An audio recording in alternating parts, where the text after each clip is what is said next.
conçu pour accommoder les lubies d'un homme ou de son clan. C'est tout simplement impossible. Dire le contraire, c'est insulter l'intelligence du peuple gabonais. Or, il me semble que la seule réforme constitutionnelle faite par Ali Bongo a été de consolider un peu plus ses pouvoirs de dictateur, en se dotant de la capacité de diriger le Gabon par décret, et donc de priver un peu plus le peuple gabonais de ses droits les plus fondamentaux. Et je ne parlerai même pas de l'exclusion de la diaspora du discours politique national, puisqu'on nous dit au Gabon que personne de la diaspora ne peut oser se présenter comme candidat à la présidence de la République, puisque cette fonction n'appartient qu'aux Bongo. Je dis que les Gabonais, ou plutôt que les Bongo, doivent arrêter d'insulter le peuple gabonais, parce que insulter le peuple, c'est présenter, par exemple, les 10% d'augmentation de la bourse aux étudiants gabonais de l'étranger et les 25% d'augmentation de la bourse aux étudiants du pays comme un accomplissement majeur. Alors que nous savons tous que pour être viable, la bourse des étudiants faisant leurs études au Gabon doit être au moins égale au SMIC, mais que le SMIC doit être porté au moins à 150 000 francs CFA. Or, sur ce point, Ali Bongo semble avoir joué le fanfaron, dans la mesure où, pendant la campagne, il avait promis aux Gabonais un SMIC de 150 000 francs CFA. Mais c'est une promesse à laquelle il a renoncé par la suite, déclarant qu'il n'a jamais promis cela. C'est cela le mensonge dont nous parlons au Gabon.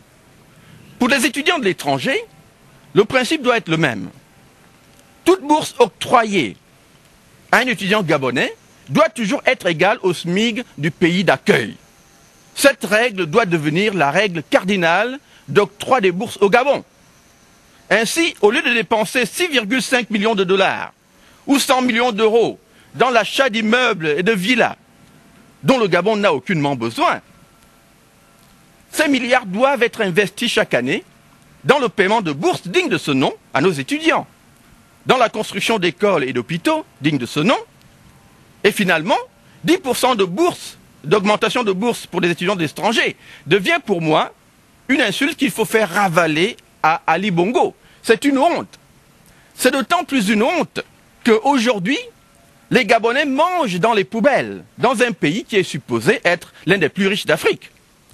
Je ferai remarquer aux Gabonais que vous n'avez pas entendu dans le discours d'Ali Bongo une seule mention du nombre de kilomètres de routes qu'il a goudronnées ou construites depuis qu'il est au pouvoir.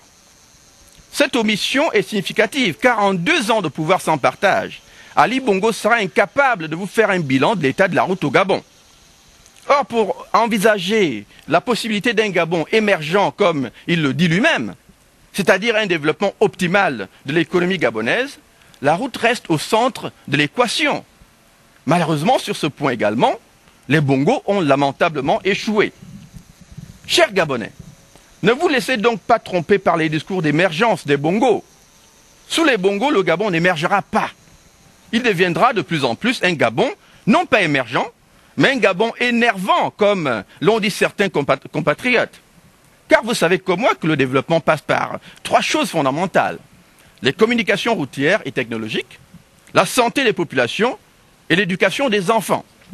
Or, au Gabon, ce sont les mêmes vieilles routes que les Homba et les Blancs nous ont laissées qu'on continue à racler. Pire, sur les quelques malheureux 9170 km de routes dont dispose actuellement le Gabon, seulement 937 km sont goudronnés.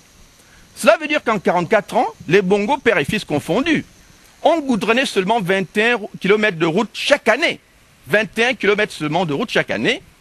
Cela veut dire que finalement, ils ont été incapables de goudronner 2 km de route par mois, puisque c'est cela que ça veut dire.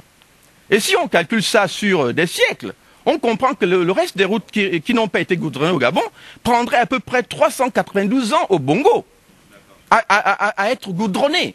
Et cela, c'est une honte, chers amis. Donc, chers compatriotes, ce n'est pas de l'émergence qu'il faut parler aujourd'hui, car il n'y a rien finalement qui mérite ce mot au Gabon sous le régime des Bongo. Face à cette situation d'échec répété des Bongo, face à la prise en otage économique et politique du pays par les Bongo, et face à une arrogance qui fait que les Bongo, depuis 44 ans, n'ont pu nous servir que de l'extravagance à la place du développement et de la démocratie, eh bien, que doivent désormais faire les Gabonais? Je dis qu'il ne faut plus se voiler la face.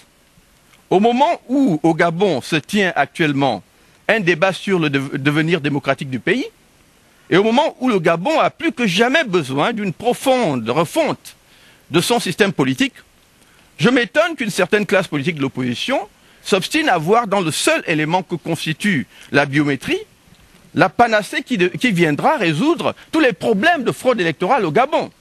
Mais le problème, c'est que dans un système organisé pour la fraude, la biométrie ne servira strictement à rien. Il faut une réforme de fond. Je m'étonne aussi de la méthodologie passive utilisée par tous les acteurs associatifs et politiques qui aujourd'hui revendiquent la réforme constitutionnelle au Gabon. Par méthode passive, je veux dire la fâcheuse tendance que nous avons au Gabon de parler pendant 20 ans de la même chose, comme si elle était nouvelle. Et ensuite, de faire passer cette complainte comme une fin en soi. Les mêmes causes mènent généralement aux mêmes effets. Ce qui a fait qu'il y a 20 ans, on ne puisse pas démocratiser le Gabon sous les bongos, reste vrai aujourd'hui. Le Gabon ne sera pas démocratisable avec les bongos au pouvoir. Le problème du Gabon aujourd'hui n'est donc pas, et n'est donc plus de faire un bilan des 44 années de bongoïsme au Gabon. Nous savons tous ce qu'ont été pour notre pays ces années maudites. Le problème aujourd'hui au Gabon n'est plus de constater la dictature des bongos ou de dire qu'il y a de la fraude aux élections. Nous savons tous qu'aucune élection tenue au Gabon depuis 44 ans n'a été transparente. Sous le parti unique, les élections étaient truquées et les scores de 99% fabriqués. Depuis le retour du multipartisme au Gabon en 1990, nous vivons également au rythme des élections volées et des scores truqués. Sur ces points, tout a été dit et entendu. Et 3 seuls constats se sont imposés aux Gabonais. Je dirais même 4. Des constats qui savent regarder la réalité en face. Ces constats, le BDP, c'est-à-dire le mouvement Bongo doit partir que je dirige, les a essentialisés de la manière suivante depuis 1998, année de sa création. Premièrement, nous avons constaté ou conclu que rien de bon ne peut se passer au Gabon tant qu'un Bongo sera au pouvoir. Les 44 ans passés sous la dictature des Bongo, père et fils, l'ont suffisamment démontré. Nous avons vécu une véritable hécatombe politique et économique sous les Bongo. Et cela, c'est une réalité qui nous interpelle. Deuxièmement, aucun Bongo n'acceptera jamais la réforme démocratique au Gabon. Autrement dit, vu qu'il n'y a aucun moyen, ni sociologique, ni politique, ni arithmétique par lequel un Bongo peut gagner une élection transparente au Gabon, il faut conclure qu'aucun Bongo n'acceptera jamais, sans y être forcé, qu'une élection transparente se tienne dans notre pays. Troisièmement, le changement ne viendra jamais au Gabon par les urnes. Il se fera obligatoirement par le forcing. Et je sais que les Gabonais n'aiment pas entendre le mot violence, mais en réalité, les Bongos n'ont donné le choix aux Gabonais qu'entre la passivité, la résignation ou la violence. Il ne faut donc pas s'en cacher. Ces constats, chers amis, chers compatriotes, délimitent en fait la réalité du combat qui nous attend. Car des hommes et des femmes intelligents se poseront toujours les questions suivantes.